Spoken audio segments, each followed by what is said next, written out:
Hello, नमस्ते, सत श्री अकाल। कैसे हैं आप सब? उम्मीद करते हैं सेफ होंगे, सुरक्षित होंगे। मैं हूं डायटिशियन शिवा। आइए आज बात करते हैं मलेरिया के ऊपर। आमतौर पे अगर बुखार प्रोलॉन्ग हो जाए तो हमें लगता है कि नहीं, बस डेंगू के प्लेटलेट्स हैं जो कम हो गए होंगे, या हमारे को डेंगू इन्फेक्शन है जो हो गया होगा, या शायद बुखार ही है जो हम रिकवर नहीं कर पा रहे। मलेरिया को हम इतना समझते नहीं है, या ऐसा समझते हैं कि ठीक है यार, it's just a normal thing.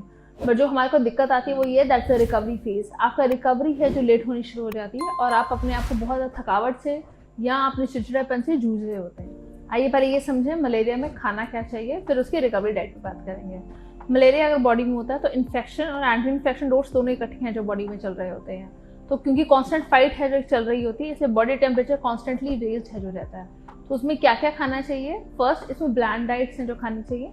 Second, hydrated होना चाहिए। हमारा मुंह का टेस्ट इतना कड़वा हो जाता है कि हम खाना ही नहीं खाते और ज़्यादा पानी भी नहीं पीते, क्योंकि उसकी बिटरनेस हमें पसंद नहीं आती और वी ट्रेंड टू अवॉइड, और हम ना खाते हैं ना पीते हैं। उससे होता क्या है कि आपका सोर माउथ होना शुरू हो जाता है और आपको कड़वाहट है जो और ज़्यादा लगने लग जाती है। कॉन्स्टेंटली हीट है जो रेडिएट हो रही होती है और आपको बॉडी का वाटर लॉस है जो कॉन्स्टेंट हो रहा होता है। तो उसको रिकवर करने के लिए आप बारी बारी पानी, सिप ऑफ वाटर है जो पी सकते हैं।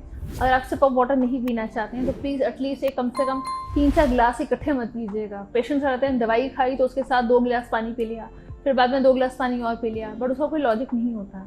आइए इस चीज़ पर बात करें हाइड्रेशन से और क्या क्या चीज़ें कर सकते हैं। आप नारियल पानी का सेवन है जो कर सकते हैं, लेकिन कई लोग हैं जिनका टेस्ट चेंज करने के लिए, अगर गला खराब नहीं है तो नींबू पानी का सेवन है जो करने लग जाते हैं।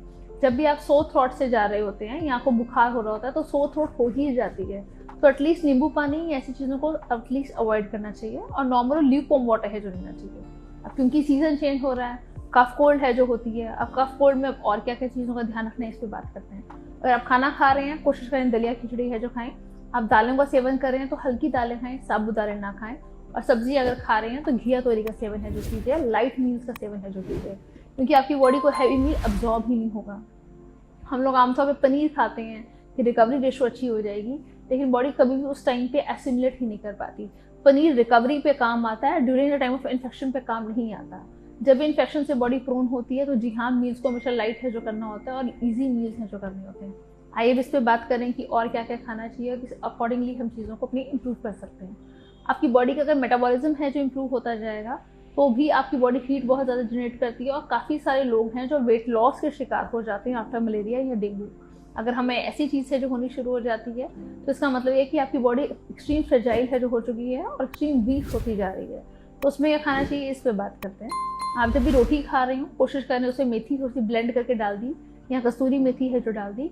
अगर वो नहीं डालनी है तो उसमें बीटरूट जूस है जो डाल दिया। एटलीस्ट नरिश चपाती है जो जाती है, उससे बॉडी का इम्यूनिटी भी बेटर रहेगा, अब्जॉर्प्शन भी बेटर है जो रहेगी। नाउ वी टॉक ऑफ कि और क्या क्या खाना सकते हैं हम लोग अपने इसमें ऑप्शंस में।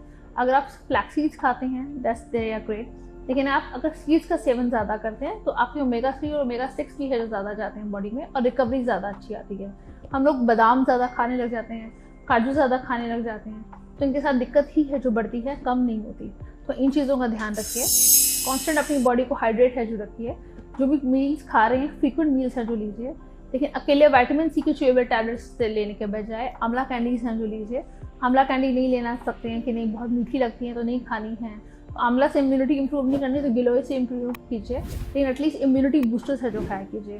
आपका कांस्टेंट मेटाबॉलिज्म लोअर होने से आपका भूख भी है जो बहुत ज़्यादा खत्म हो जाती है, और क्योंकि एंटीबायोटिक्स का लोड है जो ज़्यादा हो जाता है तो आपकी बॉडी हमेशा अजीब महसूस करती है और एसिडिक है जो काफ़ी ज़्यादा हो जाती है। आपको गैस, ब्लोटिंग, बर्पिंग ये सब बहुत ज़्यादा होने शुरू हो जाती है। तो जब आप ऐसा महसूस कर रहे हैं तो पुदीने के पत्ते हैं जो चबाए जा सकते हैं, या पुदीने का नॉर्मल पानी है डाल के उसको पानी का सेवन किया जा सकता है। That will help you for digestion, that will help you to improve your immunity, as well as आपकी बॉडी के अंदर इतना हीट टेम्परेचर हो रही होती है उसको रिलीज करने में हेल्प आउट करता है। लास्ट ऑफ ऑल हमें और क्या चीज़ का बेसिक नो है उस पर बात करते हैं। लोग ऑरेंजेस बहुत खाने शुरू हो जाते हैं कि ऑरेंज खा लो मलेरिया ठीक हो जाएगा। कीवी का सेवन बहुत ज़्यादा करने लग जाते हैं। बेसिक फूड्स पे रहिए, जब बॉडी रिकवरी पे जाए तो एक्स्ट्रा विटामिन सी फूड्स जो दीजिए, क्योंकि these are practically acidic in flavour. जब आप अपना फ्रूट खाते हैं तो आपका बॉडी एसिडिक टोन में नहीं जाए, अल्कलाइन टोन में होना चाहिए, तो उस फूड का अब्जॉर्प्शन ज़्यादा होता है। तो इसलिए बहुत ज़्यादा खट्टे फल या खट्टे पदार्थ वाली चीज़ों को एटलीस्ट उस टाइम पर अवॉइड किया कीजिए। बाकी टाइम अपनी ज़िंदगी एंजॉय कर सकते हैं और देख सकते हैं wake up India diet. Thank you so much for joining in.